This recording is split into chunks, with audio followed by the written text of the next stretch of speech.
You know what I loved about this game from Deebo was how dramatically he affected the game without having to run the ball. To me, that was the win from Deebo Samuel. He impacted the game like the best version, I think, that you would ideally draw up where you don't have to run Deebo 8 times. He ran it twice, 2 yards. Wasn't that great? Didn't matter. You watch him thinking if this guy has a long career, he'll go down as a great player because he's great. When you have a game like last week and it was just the ugliest game that you could draw up with the punts and the 3 and outs, you just lose. You know, the way football works is you kind of forget. Now, granted, we're 9-10 months away from the run he had, but Troy said it early on in this game, like he was an all-pro last year. And it's like, yeah, he's an all-pro. Like, let's see, it's not, I don't even blame him. I mean, it's quarterback situation. One guy shattered ankle, throwing the ball all over the place. His replacement throwing the ball all over the place. Deebo's being nice, inviting them all over to his house, but it's like, can I get some help around here? Ayuk just going to cruise like 50 catches, and everyone's like, God, this guy's a star. He can't even get the fucking ball. It's not an easy place to just be a wide receiver. But tonight was like, hey, guys, remember me? I am an all-pro. I'm one of the best players in the league. And just all it takes with him is the one play, and everyone's just like, oh, my God, is he the best player in football? He can just make a play that makes you immediately go, is that one of the best plays I've ever seen? Like, is this Little League or is this the National Football League? Is this the National Football League against the defending Super Bowl champs? Is that him making Jalen Ramsey, who did you see they put this up? Jalen Ramsey is the only defensive back, not corner, defensive back to make the Pro Bowl the last 5 years. I mean, Jalen clearly is one of the better defensive backs of his generation. And he has him in space. It's one thing like Deebo's hard guy. Jalen's one of the longest defensive backs, and he just completely whiffs. Kind of. I guess he touched him, and Deebo kind of broke through it. I can't even imagine how difficult, like, okay, I got to break down. But Deebo's kind of, he's running full speed, but he's not really. But he's kind of like looking at his angle. He is one of the best players with the football in his hands. Like, running backs are football players in their hands, right? Or, I mean, they become great players like Barry Sanders, Derrick Henry, Walter Payton, Adrian Peterson. The ball goes in their hand immediately. A lot of wide receivers like Randy could run by everybody, right? Or Calvin Johnson could just outbody everybody. Deebo with the ball in his hands, I mean, he's got to be one of the greatest players of like the modern internet generation, right? A wide receiver with the football in his hands. It's remarkable. It's almost like Barry Sanders might be his comp stylistically. I'm not saying he's Barry, but like stylistically. Barry was faster, but Deebo's never in a hurry. He sees angles that do not appear to be there, right? Deebo's probably more violent. Yeah, I mean, Barry's more elusive. Barry's not really the comp, probably, but if I had, you just kind of made me think, like, just in the sense that Deebo finds angles that you don't think are there. Like, well, there's no wide receiver that's his comp, right?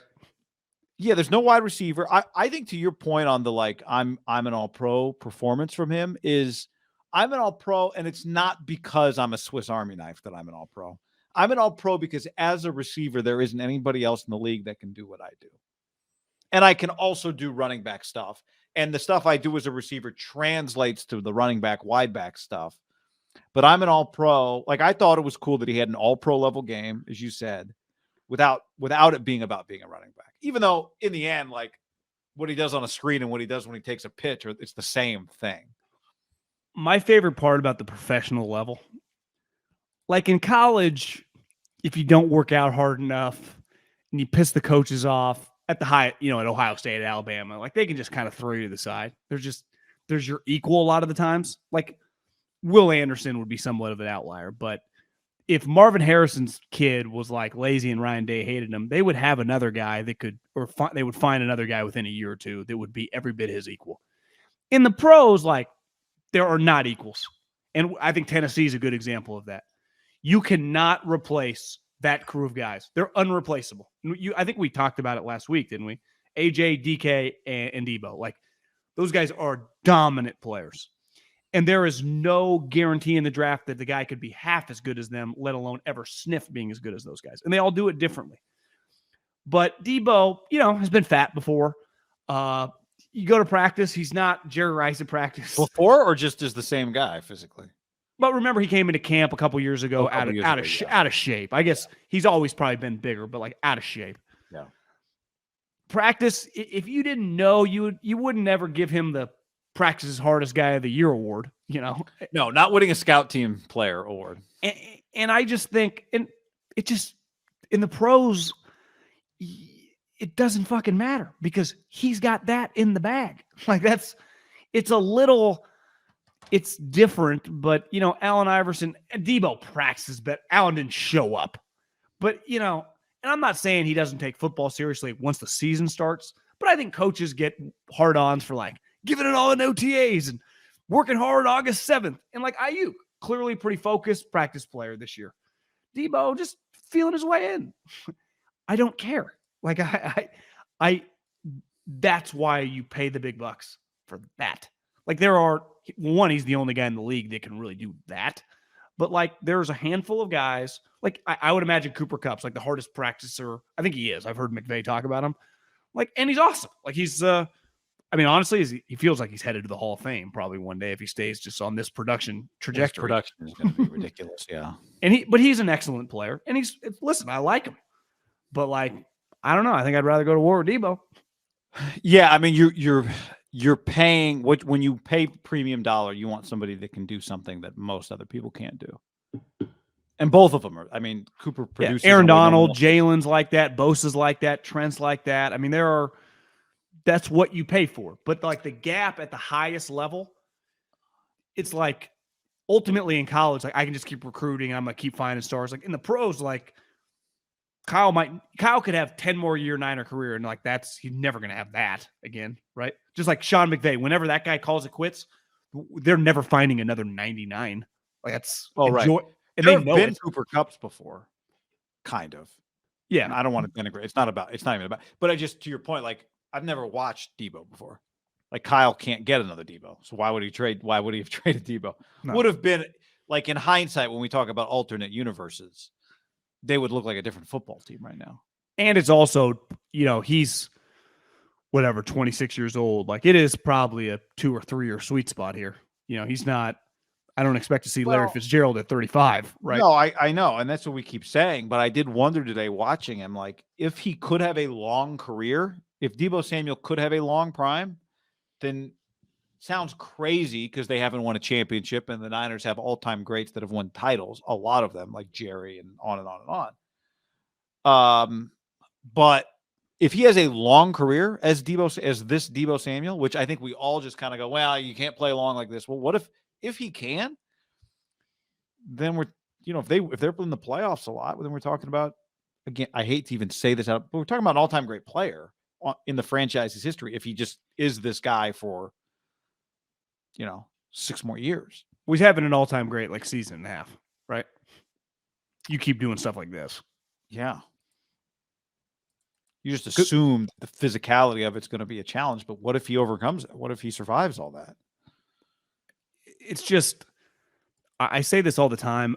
I don't think we do a good enough job talking about quarterbacks. And when we were getting into the Jimmy Trey arguments, and I mean, Jimmy doesn't have the greatest instincts ever, but he definitely feels like a guy who's been playing quarterback a lot longer. Obviously he has, he's older.